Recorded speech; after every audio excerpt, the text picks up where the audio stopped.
Et bonjour à tous, aujourd'hui on se rejoint pour une nouvelle vidéo sur une récupération d'un hash NTLM V2 d'un mot de passe de session Windows. Alors aujourd'hui c'est une journée un petit peu spéciale, j'ai sorti la cravate, puisque c'est mon anniversaire. Allô?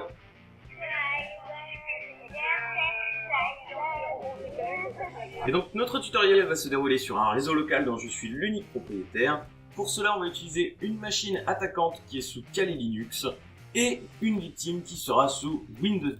Alors la vidéo d'aujourd'hui va s'appuyer sur le GitHub de Laurent Gaffi, qui a écrit un petit script en Python qui s'appelle Responder, qui permet de mettre en place un serveur Samba en attente de requêtes, et dès qu'il va recevoir une requête, il va récupérer le nom d'utilisateur et le hash du mot de passe qui lui est envoyé. Puisque pour simplifier les échanges réseau, Microsoft a inclus une fonctionnalité dans Windows qui fait que lorsque vous essayez de vous connecter à un partage réseau, eh bien votre ordinateur va lui spécifier votre propre nom d'utilisateur et mot de passe lors de sa première connexion.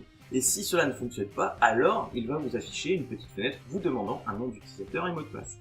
Et donc notre fichier responder.py, donc le fichier Python, va récupérer ce premier nom d'utilisateur et hash de mot de passe qui lui est envoyé. Et donc dans un premier temps, je vais lancer notre script. Pour cela, je fais un sudo python de responder.py.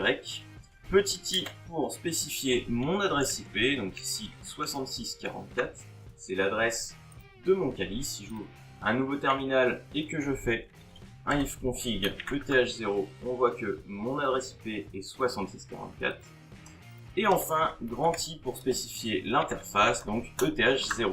J'appuie sur Entrée et à partir de là, le script Responder va me créer un partage Samba accessible sur 66.44. Et donc, il est en attente de connexion afin de récupérer un nom d'utilisateur et un hash de mot de passe. Donc à partir de là, je n'ai plus qu'à envoyer le chemin vers notre serveur Samba à ma victime. Si j'ouvre un explorateur de fichiers, je tape anti// l'adresse IP de notre Kali, 6644. Ici, j'ai un message d'erreur me disant que le partage n'existe pas, le chemin réseau n'a pas été trouvé.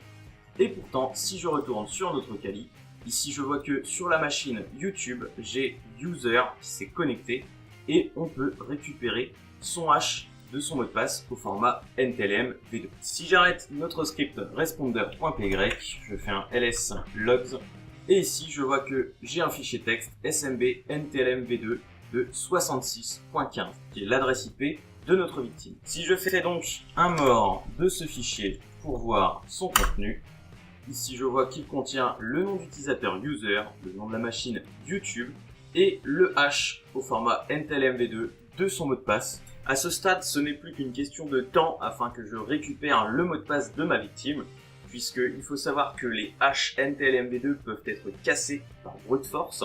Ici, j'ai choisi forcément un mot de passe pas très compliqué pour que le brute force ne dure pas très longtemps, mais sachez que n'importe quel mot de passe peut être retrouvé via du brute force avec des hashages NTLM V2, des hashages par défaut de mots de passe de session Windows. Et donc ici, je vais utiliser un petit logiciel qui est très connu, que je n'ai pas encore présenté sur la chaîne, et qui s'appelle John the Ripper. John the Ripper, c'est donc un logiciel de cassage de mots de passe, donc par brute force généralement. Il permet d'être utilisé sur beaucoup d'algorithmes, Blowfish, SHA-1 MD5, NTLM V2 par exemple. Et donc il est assez complet, et donc il est assez simple d'utilisation. J'ai juste à faire un sudo john en lui passant mon fichier au format txt. J'appuie sur entrée et à partir de là, il va essayer de casser notre mot de passe, notre hash de mot de passe. Ici donc le mot de passe n'est pas très compliqué, donc il l'a trouvé presque instantanément. Le nom d'utilisateur est donc user et le mot de passe c'est password avec un 0 à la place du O. Dès que j'ai le nom d'utilisateur et le mot de passe de ma victime, je peux pratiquement tout faire, puisque avec des logiciels comme Winex par exemple, je peux exécuter des commandes à distance sur un Windows à l'aide d'un nom d'utilisateur et d'un mot de passe. Ici c'est ce qu'on va faire. Si je fais donc un cat et que je le pipe avec Winex, l'option U pour spécifier le nom d'utilisateur mot de passe, donc ici user password. Je passe en paramètre l'adresse IP de ma victime, donc 66.15. Je vais utiliser l'invite de commande. Je fais un EOF pour spécifier les commandes à entrée. Donc ici, je fais faire un shutdown/s/t00. Ici, si je reviens sur notre Windows 10, je constate tout va bien pour lui, il vit très bien sa vie. Si je fais un EOF, ici les commandes vont s'exécuter, donc notre Windows 10 est en arrêt en cours, donc j'ai bien exécuté des commandes distantes sur notre victime. Alors évidemment ici j'ai fait un simple shutdown, mais sachez que j'avais la main complète sur son PC, j'aurais pu télécharger ce document, lui en envoyer des nouveaux, donc par exemple d'autres payloads qui m'auraient permis de prendre la main sur sa webcam, de mettre en place des keyloggers, etc. J'aurais vraiment pu faire absolument tout ce que je voulais. Donc cette faille est assez dangereuse. Alors la bonne nouvelle dans tout ça, c'est que même si c'est activé par défaut dans Windows, vous pouvez le désactiver. La procédure sera disponible dans la description de cette vidéo. C'est en fait NetBIOS over TCP/IP qui permet de faire cet exploit. Le lien également vers le repo GitHub de Laurent Gaffy sera disponible dans la description de cette vidéo. Je fais un petit aparté également, alors il n'y a pas de placement de produit, il n'y a pas de sponsor, il n'y a rien du tout. C'est juste pour vous dire que, vu que c'est mon anniversaire, je me suis acheté donc un nouveau boîtier avec une nouvelle alimentation chez Top Achat.